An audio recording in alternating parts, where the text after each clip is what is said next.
होली का दहन भक्त प्रहलाद की याद में मनाया जाता है। भगवान श्री कृष्ण के काल में इस त्योहार से रंग जुड़ गए और इसे उत्सव की तरह मनाया जाने लगा। तो आइए जानते हैं भक्त प्रहलाद की कथा। एक बार असुर राज हिरण्यकश्यप विजय प्राप्ति के लिए तपस्या में लीन था। मौका देखकर देवताओं ने उसके राज्य पर कब्जा कर लिया। उसकी गर्भवती पत्नी को ब्रह्म ऋषि नारद अपने आश्रम में ले गए। वे उसे प्रतिदिन धर्म और विष्णु महिमा के बारे में बताते। यह ज्ञान गर्भ में पल रहे पुत्र प्रहलाद ने भी प्राप्त कर लिया। बाद में असुर राज ने ब्रह्मा के वरदान से तीनों लोकों पर विजय प्राप्त कर ली तो रानी उसके पास आ गई। वहां प्रहलाद का जन्म हुआ। बाल्यावस्था में पहुंचकर प्रहलाद ने विष्णु भक्ति शुरू कर दी।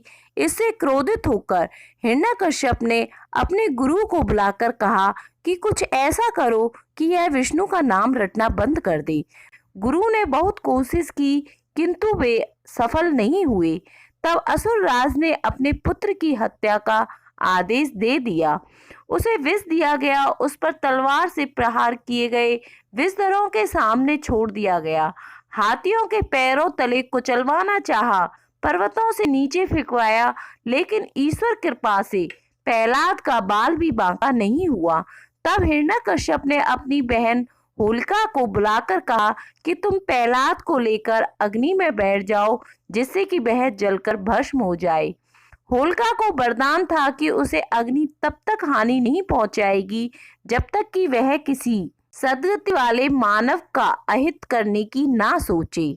अपने भाई की बात को मानकर होलिका भतीजे प्रहलाद को गोदी में लेकर बैठ गई। उसका अहित करने के प्रयास में होलिका तो स्वयं जलकर भस्म हो गई और प्रहलाद हंसते हुए अग्नि से बाहर आ गया।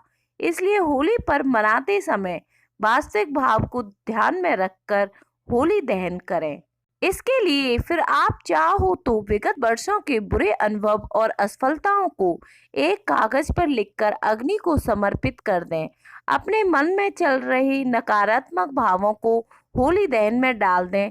तभी आप भी सकारात्मक सोच से आगे बढ़ते हुए प्रहलाद की तरह ईश्वर कृपा के पात्र बन जाओगे।